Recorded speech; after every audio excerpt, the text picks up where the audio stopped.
12वें राष्ट्रीय मतदाता दिवस के अवसर पर भारत के सभी मतदाताओं को बधाई एवं शुभकामनाएं देता हूं। यह दिन हमें दर्शाता है कि हर एक वोट अमूल्य है।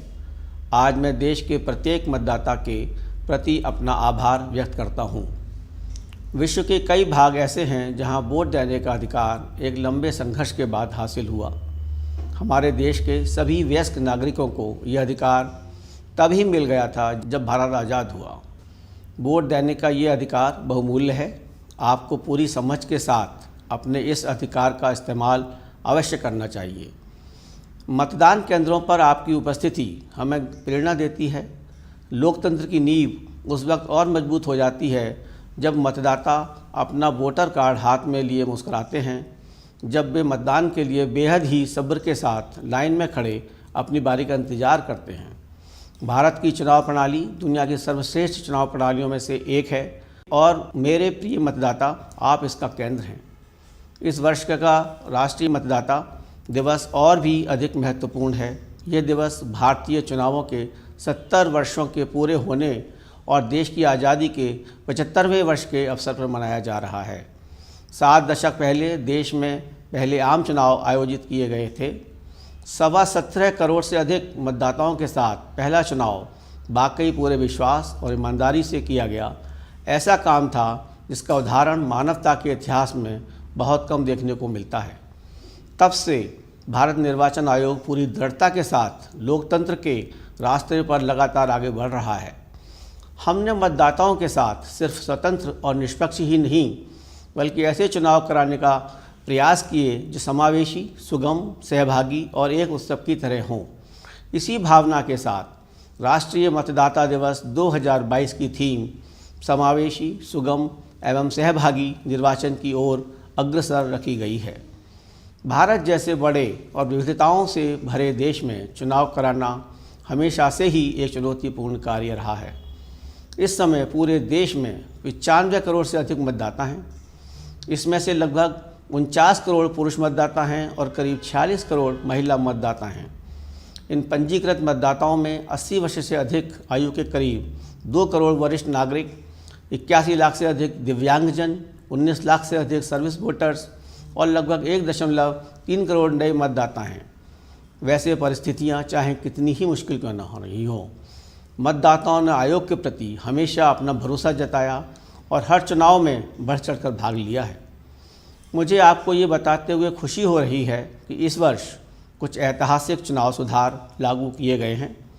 भारत निर्वाचन आयोग की सिफारिश पर लोक प्रतिनिधित्व अधिनियम में कुछ अत्यंत महत्वपूर्ण संशोधन किए गए हैं। इनमें से पहला संशोधन हमारे सभी युवा मतदाताओं को वर्ष भर में पंजीकरण की 4 बार सुविधा प्रदान करता है। पहले युवा मतदाता केवल एक बार वर्ष में 1 जनवरी को ही मतदाता सूची में नाम दर्ज करवा सकते थे। अब इस संशोधन के बाद वर्ष की 1 जनवरी, 1 अप्रैल, 1 जुलाई और 1 अक्टूबर में से किसी भी दिन 18 साल की आयु प्राप्त करने वाला कोई भी भारतीय नागरिक पंजीकरण करवाकर अपने मतदान के अधिकार का उपयोग कर सकता है। अगला संशोधन मतदाता पहचान पत्र को आधार से जोड़ना है। इससे मतदाता सूची में से नामों का दोहराव हटाने और उसे अधिक सशक्त करने में मदद मिलेगी। पिछले 2 वर्षों से कोविड-19 के व्यापक प्रभाव ने चुनाव का आयोजन बेहद चुनौतीपूर्ण बना दिया है। हमें चुनावों का संचालन कुछ इस तरह से करना था कि मतदाता और उनके मत दोनों सुरक्षित रहें। भारत के 95 करोड़ मतदाताओं के सहयोग और भरोसे के साथ हम इस कठिन डगर पर आगे बढ़े। स्वास्थ्य और सुरक्षा के सभी उपायों को अपनाकर हमने 6 राज्य विधानसभाओं और कई उपचुनावों को आयोजित किया। एक बार फिर लोकतंत्र में अपना अटूट विश्वास रखने वाले दृढ़ निश्चयी भारतीय मतदाताओं ने महामारी के दौरान आयोजित इन सभी चुनावों में पहले से अधिक संख्या में मतदान किया। उन्होंने संदेह करने वालों को गलत साबित कर दिया। इस मतदाता दिवस हम आप सभी को नमन करते हैं। महामारी के दौरान चुनाव आयोजित कराने के प्रोटोकॉल पर आयोग ने दुनिया भर के निर्वाचन निकायों के साथ विमर्श किया। भारत विश्व निर्वाचन निकाय संघ का अध्यक्ष है।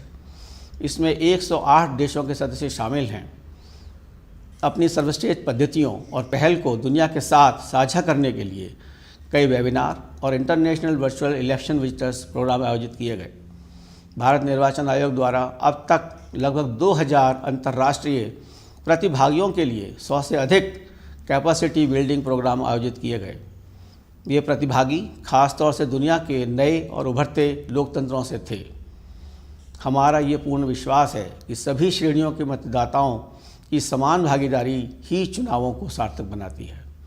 भारत निर्वाचन आयोग महिलाओं, दिव्यांगजनों और वरिष्ठ नागरिकों को विशेष सुविधाएं उपलब्ध कराता है ताकि उन्हें सुविधाजनक और एक सुखद मतदान अनुभव प्राप्त हो। आयोग ने ऐसे सभी मतदाताओं को डाक मतपत्र यानी कि पोस्टल बैलेट की सुविधा का विकल्प दिया है, जिनकी आयु 80 वर्ष से अधिक, जो दिव्यांग हैं और जो कोविड से प्रभावित हैं। आयोग मतदान केंद्र की सुविधा को उनके दरवाजे तक ले आया है। आयोग ने चुनावी प्रक्रिया में पारदर्शिता को बढ़ाने तथा चुनावी सेवाओं को मतदाता के लिए और अधिक अनुकूल बनाने हेतु टेक्नोलॉजी का भरपूर इस्तेमाल किया है, जैसे वोटर हेल्पलाइन ऐप। एक ऐप सी विजिल भी है जो आदर्श आचार संहिता के उल्लंघन के मामलों में त्वरित कार्यवाही सुनिश्चित करता है। इसी कड़ी में एक नया ऐप नो योर कैंडिडेट है। ये मतदाताओं को उम्मीदवारों के आपराधिक इतिहास सहित उनके बारे में पूरी जानकारी प्रदान करता है ताकि मतदाता सजग होकर अपना विकल्प चुन सकें। हाल ही में गोवा, मणिपुर, पंजाब, उत्तराखंड और उत्तर प्रदेश की विधानसभाओं के आम चुनावों की घोषणा की गई है। ये चुनाव 690 विधानसभा क्षेत्रों में करवाए जाएंगे। इनमें 18.5 करोड़ से अधिक मतदाताओं तक पहुंचने के लिए 2 लाख से अधिक मतदान केंद्र स्थापित किए जाएंगे। हम इन राज्यों के 25 लाख नए मतदाताओं का स्वागत करने के लिए भी उत्सुक हैं, जो पहली बार अपना वोट डालेंगे।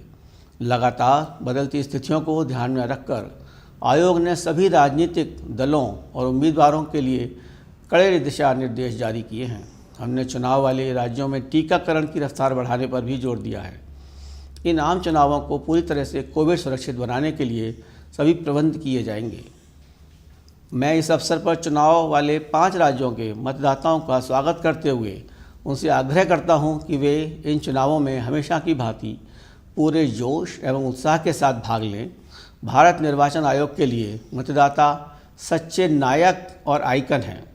मतदान केंद्र पर आपकी उपस्थिति लोकतंत्र को मजबूत करने के साथ ही देश को गौरवान्वित भी करती है। मैं राष्ट्रीय मतदाता दिवस के अवसर पर पुनः देश के प्रत्येक नागरिक को हार्दिक बधाई एवं शुभकामनाएं देता हूं। जय हिंद।